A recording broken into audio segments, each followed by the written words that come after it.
Who's that? Commander Claw. Who's bad? Commander Claw. Welcome back to another episode of Brews. I'm your host, Commander Claw, and today I want to just talk about an awesome reprint, an awesome possibility for new Commander players, or even those Commander players that don't want to spend a lot of money on a single card. You have the opportunity to crack open a Craterhoof Behemoth just because they reprinted it and it was or is a $20, $30 price card that can possibly give you the ability to win more games. Yes, so like in this video, I just want to highlight the feeling for new players or players who don't have this card, how powerful this card is. It's a really good card.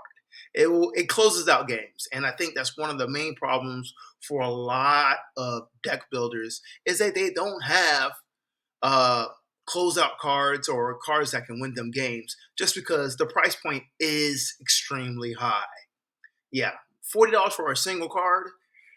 I'm not saying that players can't afford it, but why pay $40 for one single card? But anyways, just look at the artwork. Look at the artwork. It's a giant moss-looking like elephant mastodon that is just taking over the forest. Honestly, my favorite art is the one on the right-hand side. I forgot the name of the art, but these prints are from the Tarkir Dragonstorm set. It just looks so. What's the word I'm looking for? Not majestic, but like fossilized, unique, one of one. That's why I like that black art with it. But enough moving on. I got to talk about the flavor text. Oh, so before I talk about the flavor text, maybe I should read what the card does. For 8 mana, 5 and 3 green, it's a 5/5 beast. It has haste. There's not many green creatures out here with haste. It says, when this creature enters, creatures you control gain trample and get +X/+X until end of turn, where X is the number of creatures you control. Then its flavor text says, some days you wish you were fighting a dragon, Eshki Dragonclaw. And what do you know? If you look to your right, that is the commander, Eshki Dragonclaw. This, I had to show you the flavor text just because when you read the flavor text, they usually have who said the quote, and they're somewhere in the Magic universe right there, and you can find the card, or they're within the lore. And I just wanted to share this with y'all. But otherwise, back to its abilities and how powerful this card really is. I mean, if you have 5 creatures on the battlefield, all your creatures get +6/+6, and they have trample, and you just literally overrun, which is an effect, overrun your opponent's board, and you win the game. That's how you close out games. Yeah. But looking at a card that is similar to Craterhoof Behemoth, and you may not know it, we got to talk about Moonshaker Cavalry. For 5 and 3 white, it's a 6/6 Spirit Knight. It has flying. When Moonshaker Cavalry enters the battlefield, creatures you control gain flying and get +X/+X until end of turn, where X is the number of creatures you control. It is the same situation, except you create flyers. And if your opponents do not have enough flyers, that looks like it's going to be game. This is another card that closes out. This is in white color pip, so add it to anything that has white. And white goes wide with tokens often. But let's talk about cards where Craterhoof Behemoth and even possibly Moonshaker Cavalry can be in the 99. We got to talk about Moonshaker Cavalry. For 5 and 3 white, it's a 6/6 Spirit Knight. It has flying.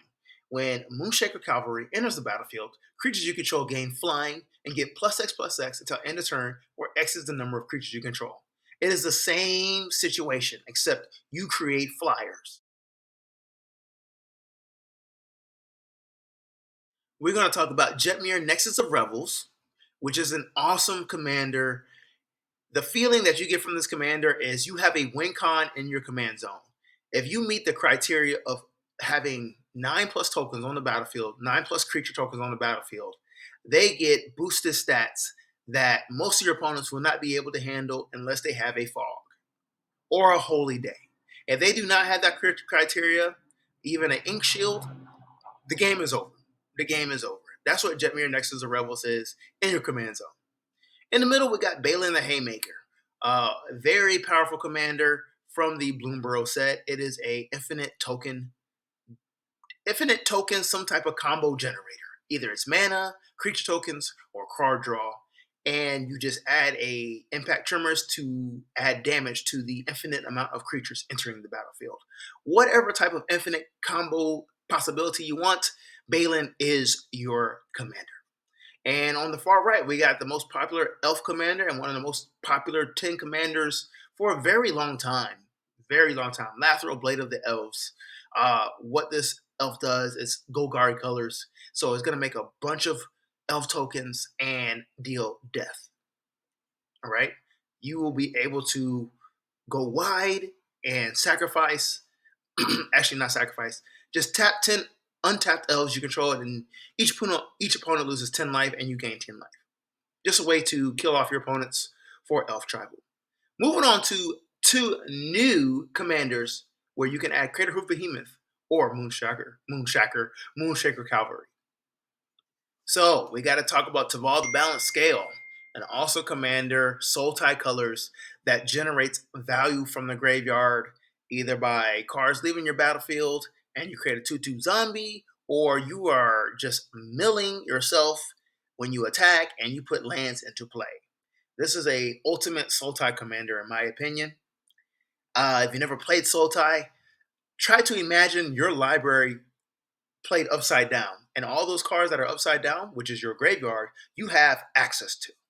Yes, and there's a bunch of cards that just all of a sudden are able to come into play through reanimation, dredge, other type of effects just like that, or even flashback and jumpstart, and even trigger abilities such as threshold, where you need a certain amount of cards in your graveyard. Next up, we got Bitor Kin to All. Pretty cool commander. Abzan colors, which I think they did a good job of bringing back this color this color guild, where it's going to be aggressively strong on toughness. And this commander is good because it triggers 3 different things: card draw, untap triggers, and loss of life. I think the most powerful effect it has is the untap trigger at the end step, which is almost like a Seaborn Muse. And you get rewarded for creatures having 10 toughness, 20 toughness, or 40 toughness. That's the way you play this commander. So play aggressively on defense. That's the way I'd like to describe this commander. Moving on to cards that make Craterhoof Behemoth and Moonshaker Cavalry even more powerful.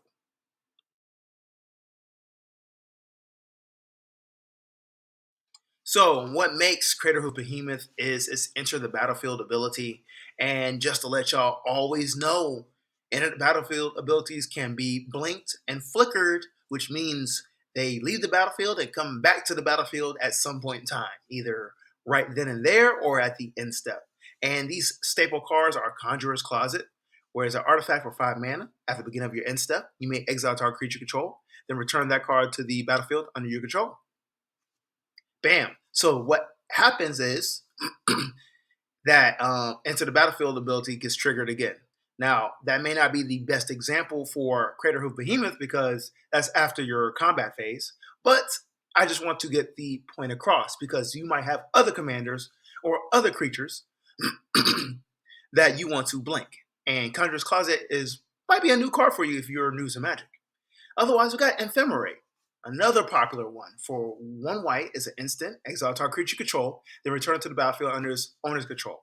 It's an instant, and it has rebound, where you ultimately recast it for free on the next turn, which would be very good for Craterhoof Behemoth if you have white in your color pit for your commander and green. Next up, we got Essence Flux. This is going to be a good one for all your spirit dragons that we got coming out in Tarkir Dragonstorm. It literally does the same thing as Ephemerate, except for if it's a spirit, it gets a +1/+1 counter on.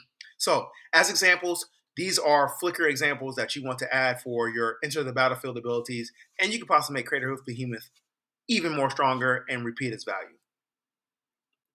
Other ways to make Craterhoof Behemoth and even Moonshaker Cavalry powerful is reanimation effects, such as Dread Return for 4 mana, 2/2 black, sorcery.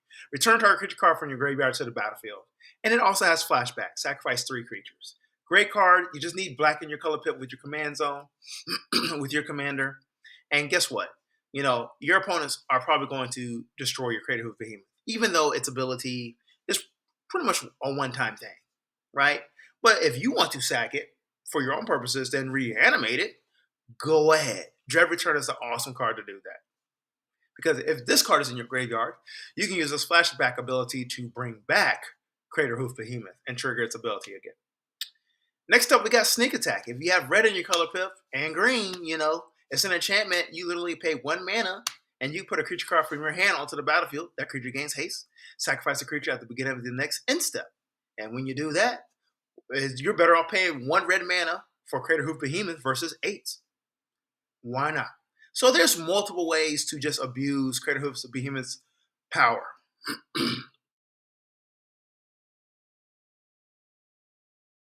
Now, cards you may have missed. This is one of my favorite sneaky cards that I have a lot of that I didn't really realize. I realized it was good, but I never had the opportunity to abuse it. Let me introduce you to Alena, Kessig Trapper for 4 and a red, 4/3 Human Scout legendary creature with first strike. She says Tapper, add an amount of red mana equal to the greatest power among creatures you control that enter the battlefield this turn. So, Craterhoof Behemoth is a 5/5. So, yeah, I want you to think about that. Once this Craterhoof Behemoth's ability triggers, you're getting at least +5/+5, right? So if you tap this and Craterhoof Behemoth, and there's like 5 other creatures on the battlefield, Craterhoof Behemoth becomes an 11/11. Then you tap Alena Kessig Trapper's ability. You get to add 11 red mana as an example. Yeah, this is literally a mana ritual on a creature. It gets you probably plus positive with mana if you cast the right creature. Or you at worst, you break even. Great card. It's almost like making your creature a free spell for that turn. And you know how many things you can do during your main phase once you cast a creature? And maybe you have flash. Maybe you can cast it whenever. I don't know, but I just want to give you this possibility of this card. Finally, let's talk about Craterhoof Behemoth to sum it up.